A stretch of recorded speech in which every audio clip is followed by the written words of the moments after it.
Amados irmãos, a paz do Senhor, mais uma vez passando aqui para trazer uma palavra de reflexão, de orientação cristã.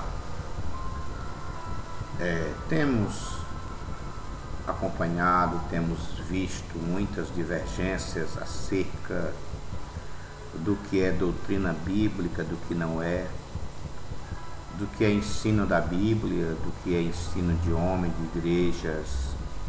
E eu quero passar aqui para fazer uma reflexão da palavra de Deus e creio que isso seja proveitoso para a vida de muita gente que anseie melhor servir a Deus. Então, meus irmãos, eu quero ler aqui na palavra de Deus um texto para respaldar aquilo que eu vou falar nesta oportunidade. Eu creio que todo ensinamento, todo pensamento deve estar respaldado na palavra de Deus. Eu quero ler aqui 2 Timóteo, capítulo 4, versículos 2 ao 4. Disse Paulo a Timóteo: Conjuro-te, pois, diante de Deus e do Senhor Jesus Cristo, que há de julgar os vivos e os mortos na sua vinda e no seu reino, que pregues a palavra, instes a tempo e fora de tempo, redarguas, repreendas, exortes com toda a longanimidade e doutrina.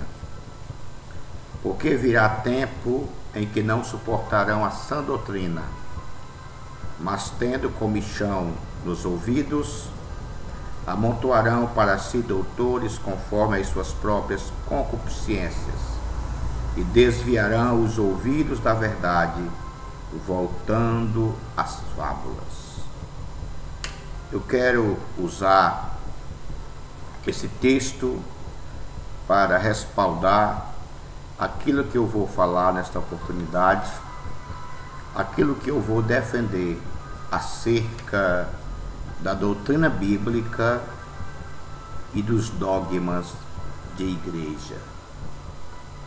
Quero trazer uma palavra explicando dentro da minha consciência, dentro do meu modo de ver, baseando-me na palavra de Deus, o que é doutrina bíblica e o que são os dogmas de igreja.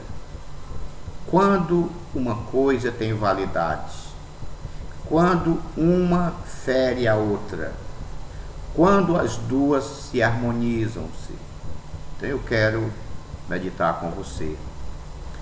Eu quero começar dizendo que há uma diferença muito grande entre dogmas de igreja e a doutrina bíblica.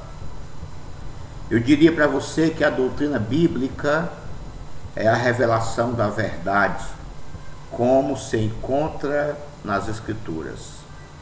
Dogmas de igreja são opiniões que se fixam e se tornam autoritárias. Podemos fazer uma comparação. Toda organização, toda empresa, toda instituição precisa ter normas, precisam ter dogmas, ou por que não dizer regime internos, que são normas de conduta e de responsabilidade. É isso que nós aprendemos dentro do que o dicionário define. A Igreja do Senhor Jesus, como centro de apoio espiritual, que conduz o homem à presença de Deus, precisa da doutrina e dos dogmas. Ambos são importantes, a doutrina bíblica e os dogmas. Sim, a igreja precisa para organizar, ok? Todo cristão precisa saber separar o que é doutrina bíblica e o que é dogmas denominacional, ok? Então, baseando-me nisto, eu quero dar aqui o meu pensamento, expor o que eu penso, o que eu prego, o que eu defendo. Doutrina bíblica. Qual a diferença entre a doutrina bíblica e os dogmas denominacional? A doutrina bíblica, ela é universal.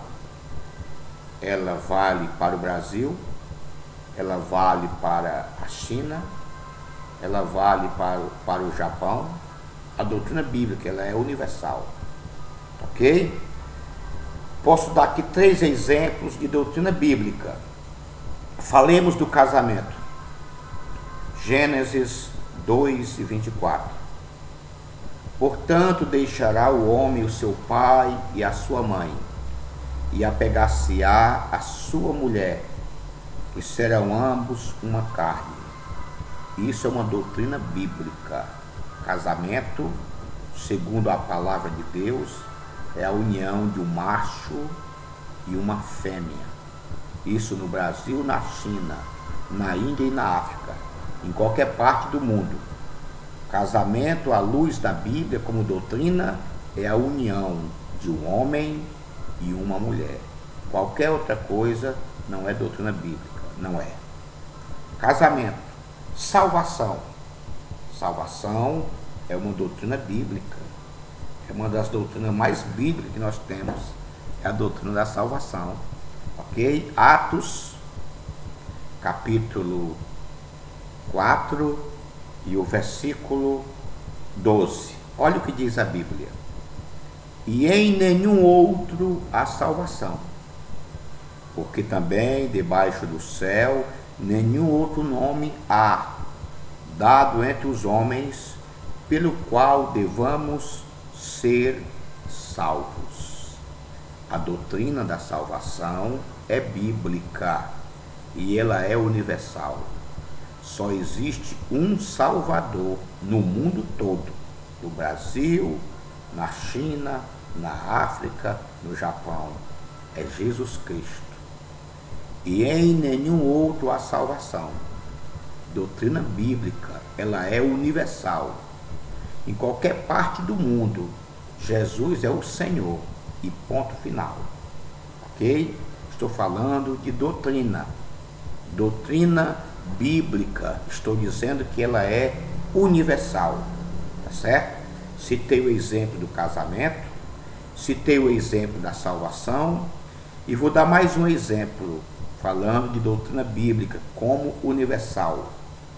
Falemos então acerca da purificação dos pecados do homem pecador. 1 João 1:7.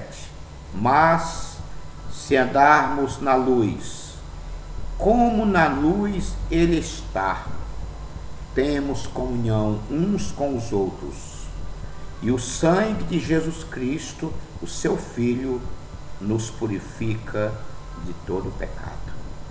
Somente o sangue de Jesus tem poder de purificar o pecado do pecador. Por isso que nós, cristãos da linha protestante, nós cremos só em Jesus há poder de purificação de pecado, somente no seu sangue, ok? Daí nós não temos nenhum santo, nenhum devoto, nenhum padroeiro, não, só Jesus. A história do cristianismo mostra muitos homens de Deus, mulheres de Deus, que morreram como mártires, foram mortos de forma bárbara e cruel, derramaram o seu sangue, mas o sangue de nenhum deles tem poder de purificar o pecado do homem. Isso é doutrina bíblica. Somente o sangue de Jesus tem poder de purificar os pecados do homem.